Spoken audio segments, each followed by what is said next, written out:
Broken UGC needs reform, but the new higher education bill is not the answer.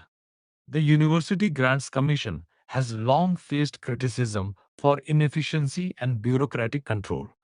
The proposed VBSA bill aims to reform higher education governance. However, a key debate has emerged whether it truly reforms the system or increases central control. The VBSA bill proposes to replace multiple regulatory bodies like UGC, AICT, and NCT with a unified framework. It also separates funding from regulation and opens doors for foreign universities, aligning partly with NEP 2020. Critics argue that the bill centralizes power in the hands of the central government. It may reduce academic autonomy and give excessive coercive powers to regulatory bodies, weakening the role of states in higher education. The Yashpal Committee in 2009 had recommended a more autonomous and streamlined regulatory system. However, the current bill appears to move away from that vision by increasing bureaucratic control rather than reducing it. For meaningful reform, India must focus on academic autonomy, balanced regulation, and strong state participation. Higher education should serve public purpose, not bureaucratic control. Deepening global corruption as a pointer for India.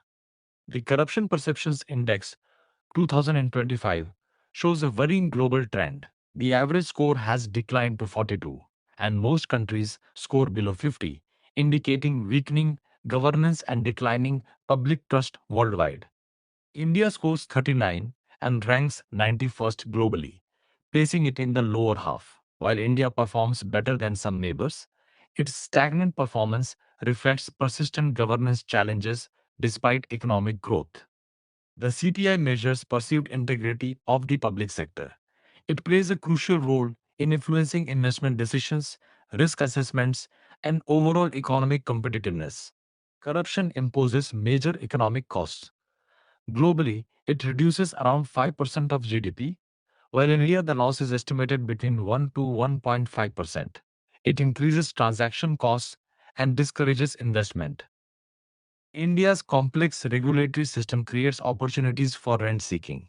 However, reforms like direct benefit transfers, Aadhaar, digital payments, and GST have improved transparency and reduced leakages. India must focus on strengthening institutions, simplifying regulations, and improving transparency. Corruption is not just a moral issue, but a major economic and governance challenge that must be addressed for sustainable growth.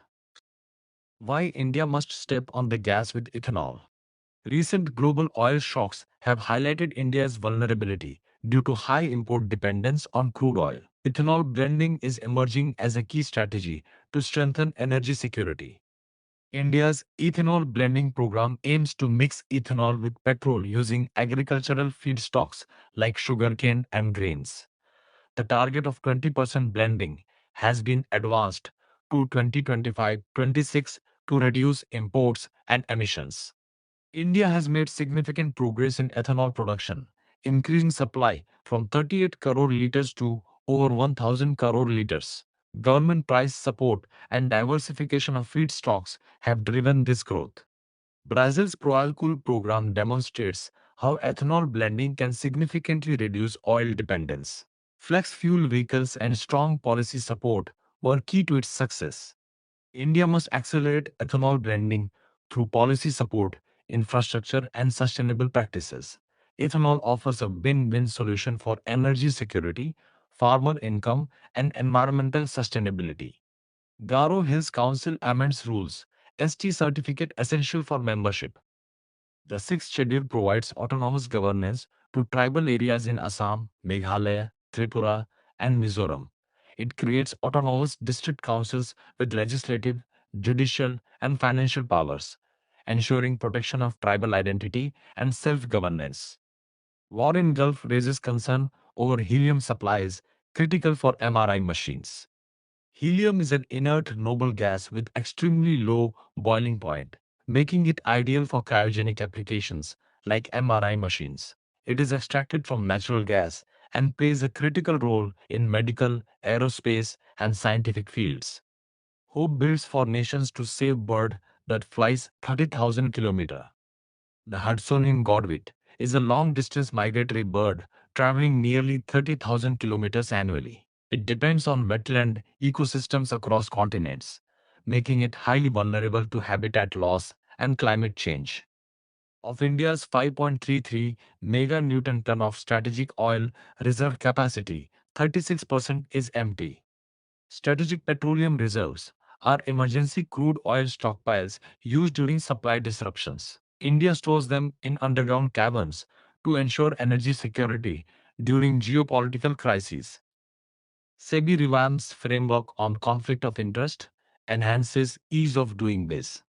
SEBI is India's capital market regulator with wide-ranging powers. It protects investors, regulates intermediaries, and ensures fair functioning of securities markets.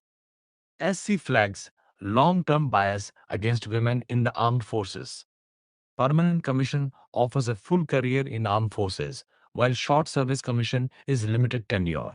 The Supreme Court has expanded rights for women officers, emphasizing equality and non-discrimination. Against cervical cancer, vaccine is a new beginning. The HPV vaccine prevents cervical cancer caused by human papillomavirus.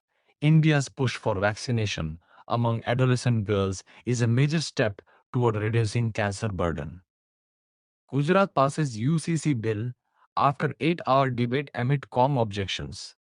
The Uniform Civil Code aims to bring common personal laws across religions to ensure equality and gender justice. It remains a debated reform balancing uniformity with diversity.